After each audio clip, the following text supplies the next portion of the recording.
Poppy Negative Spaces album review. Let's chat about it. Hey friends, what's going on? John here from What's Spinning here tonight to chat about this latest release from singer, songwriter, a YouTube personality as well, Poppy. She's been at it for a few years now. She first started on YouTube many years ago, putting together pieces of social commentary that were also very surreal, very interesting, and not for everybody, but they definitely were eye-catching. And shortly after that, she started pumping out some music, and casually I became a fan. Poppy Computer was her debut album, and I thought it was okay at the end of the day. It was a little spotty in parts, and vocally I wasn't into what she was doing always, but truth be told, I'd get down to some Moshi and Computer Boy on the regular. If anything, I thought Am I a Girl, her follow-up, was a lot more interesting of an album, though. I mean, everything from her vocals to the darker and kinkier songwriting to also the freaking hooks on this thing. I thought this was a much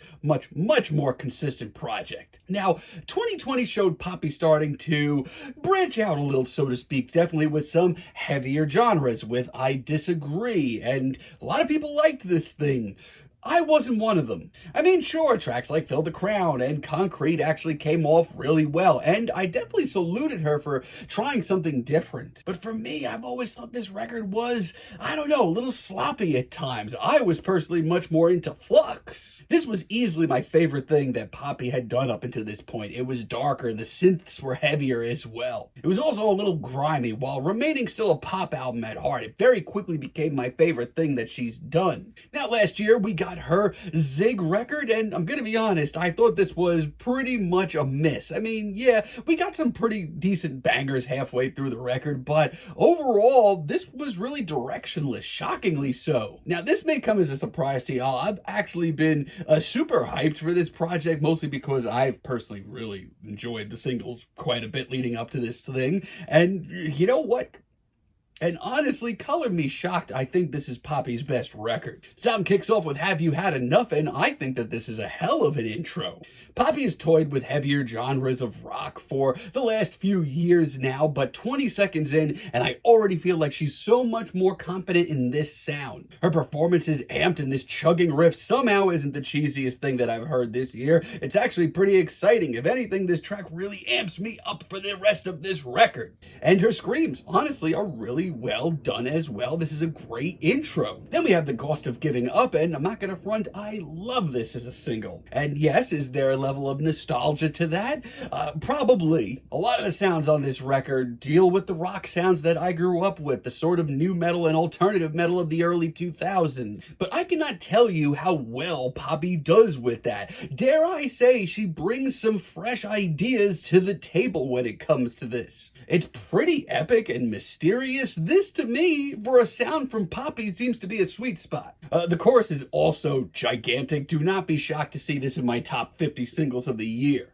Then we have They're All Around Us, and if you wanted something a little heavier, a little meatier, here it is. This is a nasty, much gnarlier cut that does not waste any seconds. I mean, good on Poppy. I mean, I know that she's toyed with the heavier genres for the last few years now, but this is cranking the intensity up quite a bit. These verses are pummeling, but Poppy also makes a smart move by bringing in a larger-than-life hook. I mean, how was this done so right? I mean, all I could think about listening to this record is, my God, this could have gone south really fast, but Poppy nailed it. But yeah, this rips. Crystallized is also really good. We do get a couple of poppier tunes halfway through the record or so. This is one of them. This to me sounds a lot like what she was doing on her Flux record, but I really do love the bubbly, upbeat groove and her very quirky performance. It's honestly really hypnotic. And yeah, if you were looking for a full metal record from Poppy, I can understand you being a little disappointed, but this really does work and it has a place here. A lot of same thoughts on Vital. This once again has this big, epic, grandiose sound to it that just sounds like it's ready to be played at a D&D night. But that just gives these tracks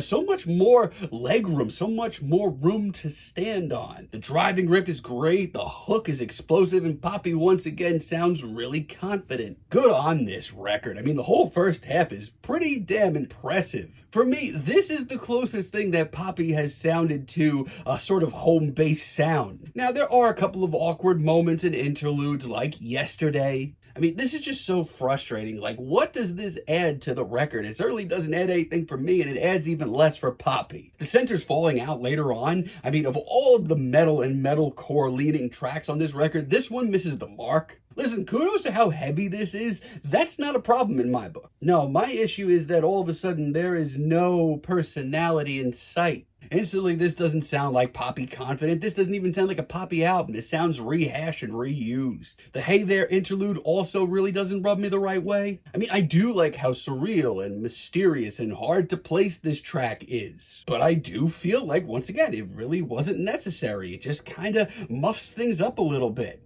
And I have a lot of the same feelings on the Tomorrow interlude. And yeah, I don't want to harp too much on a 40-second interlude, but come on, it just got me out of my groove. That being said, I would argue that this is Poppy's best record at the end of the day. Push Go is another sort of mid-album pop tune that we got from Poppy, and it actually comes off really nicely. Say what you will about the beat, it's got some bite and some swagger to it. And when the hook shows up, it's pretty freaking explosive. And once again, while I dig this cut, personally, you may not be into some of her poppier tunes, and I get it if you don't, but I still feel like this album as a whole is just such a great medium for Poppy. Nothing brings back the gnarlier side of this record. This is one of the nastiest, most explosive, and most in-your-face cuts here. But I will say this, Poppy once again makes a very smart choice and brings in some more melodic moments as well. It makes this a Poppy track all of a sudden. I mean, half of the tracks on this record sound like revamped or remixed Kingdom Hearts themes. I mean, when we get Kingdom Hearts 4 when I'm 62,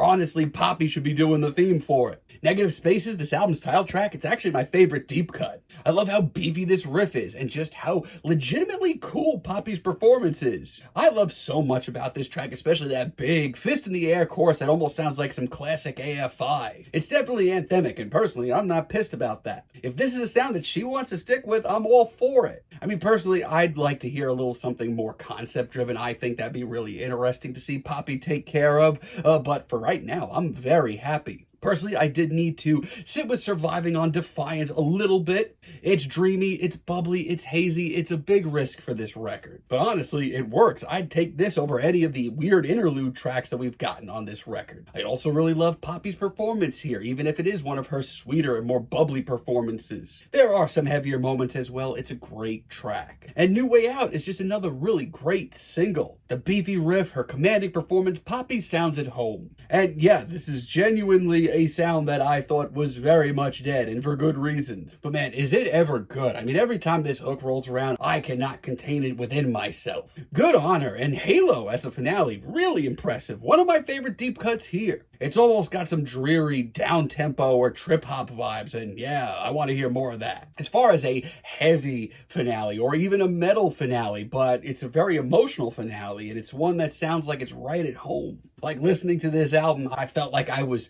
playing like Resident Evil 8 or some epic dark fantasy game, and Poppy just happened to be curating the soundtrack. And this just sounds like the ending credits, if that doesn't sound cheesy. It's one of the coolest cuts here. Overall, while not perfect, this album really captivated me more than anything that Poppy has put out. And yeah, she is working with a sound that most certainly has been dormant for some time, but dare I say, does she ever bring some well-needed energy, some hooks, and some fresh ideas to these sounds, and sounds really comfortable doing it, shockingly so. Feeling a light 8 on this record, but let me know what you all think down below. If you liked the video, be sure to give us a like, give us a subscribe, and let me know down below what you would like for me to chat about in the future. And until next time, have a great day, friends.